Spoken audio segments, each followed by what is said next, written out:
So I've been thinking a lot lately about how God does everything by promise. When God initiates a new beginning, a new season, a new direction with us, He makes us a promise. This pattern is one of the most clearly consistent patterns of God in all of the Word, in the Old Covenant and in the New. God will initiate a covenant, make us a promise, and then from the promise, there's always a process before you come into possession, or what I mean by possession is when that promise comes to pass. In Psalm 105, verse 19, there's a prophetic principle in that regard relating to Joseph that said that in his journey, his 13-year journey of process, from promise to possession, he went through a series of setbacks, struggles, and uncommon adversities that tried him. And in Psalm 105, verse 19, the prophetic principle of coming into the possession of a promise is,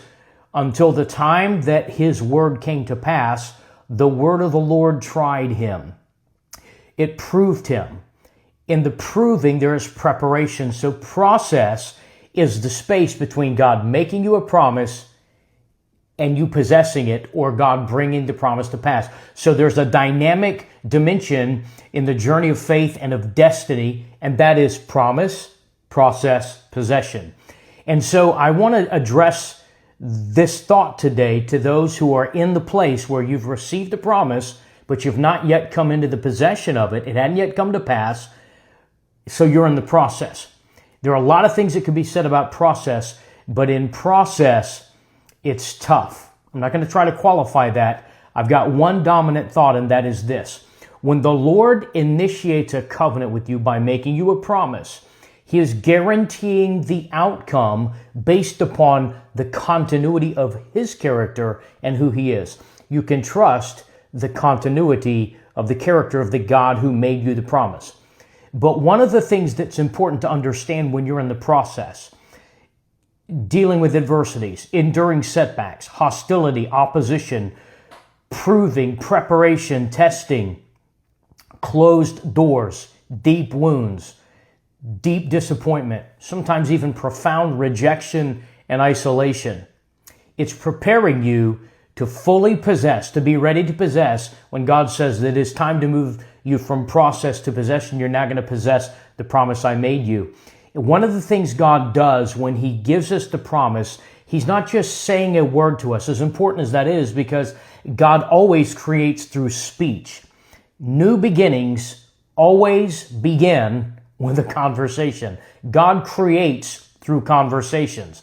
But when God makes us a promise, He's not just speaking a thing, He's depositing a thing in us. So in a real sense, what He does when He makes us a promise is He's depositing things in us that empower us through the pain that accompanies the process.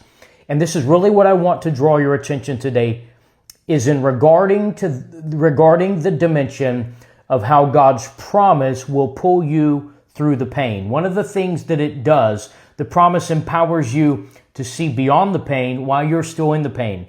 Because the truth is, process is very painful.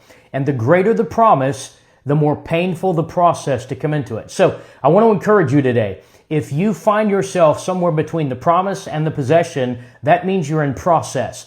And when God gave you the promise, even though you probably, when you're in process, seems like things are going the opposite direction, like they did with Joseph. Seems like the opposite of the promise is really what's going on with your life. The deep pain that accompanies that, God deposited something in you when He made you that promise that is keeping you through the pain.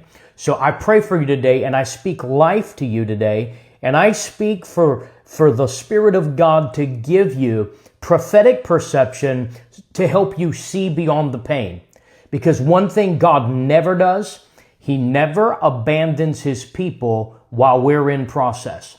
The God who made you the promise will keep you through the process, and He's equipped you to see beyond the pain. And it is my prayer for you today.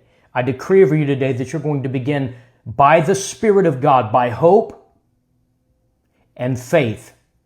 God's going to equip you in a new grace and strength to see beyond the pain of the process you're in, because the God who made you the promise is going to keep you through the process, prepare you in the midst of all of the pain that accompanies it, and bring you into possession.